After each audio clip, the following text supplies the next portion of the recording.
Good morning, good people. Welcome back to A Moment on Mondays with your girl, your sister. I'm your friend and personal growth coach, Stephanie Armstrong. And this morning, I'd like to speak to you about no parking.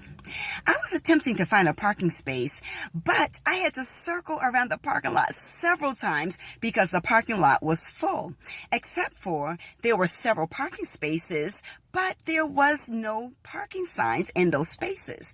And it made me think of situations where a no parking sign would be necessary. Number one, you would find a no parking sign in a space where it would be potentially dangerous for you to get in and out. You would find a no parking sign in a space where emergency medical vehicles could not get in and out and be able to assess and provide assistance in an emergency situation.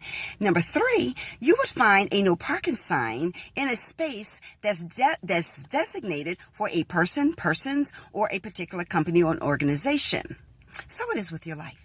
As you are journeying and traveling, trying to reach your goals and to bring your dreams into fruition and actualize those things that God has given you to do and accomplish, you're going to come across some situations where there are no parking signs. And it's very important that you obey these no parking signs as you would in a situation that is a natural situation that we deal with in no parking signs in our community. So, on your way to accomplishing your goals, it is very important for you to not park in a space of complacency. No parking in the space of complacency. See, if you park in a space of complacency, it makes it very difficult for you to get in and out and become productive. The spirit of complacency will make it very dangerous for you to climb out of that mind space of complacency and get busy doing what you're supposed to do. So no parking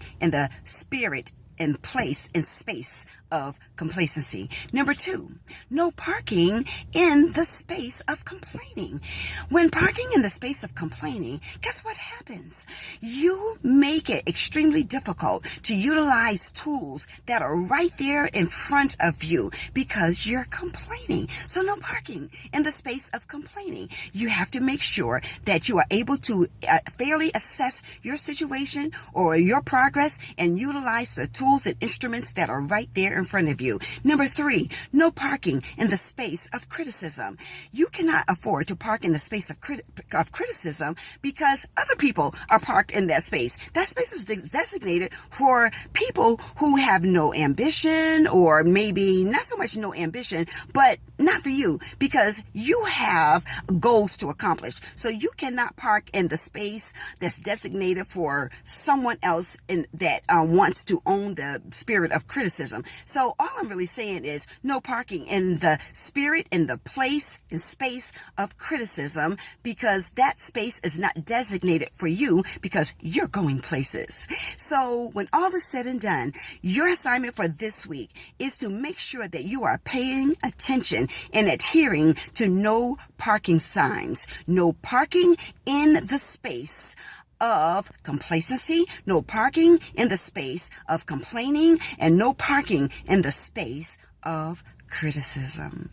Well, that's all that I have for you today.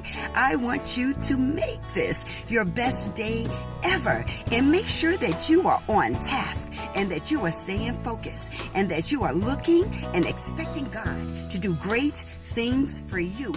Expect Him to make the impossible possible. Expect Him to clear a space for you where you can jot your goals down and that you can reach them and attain them with a spirit of excellency.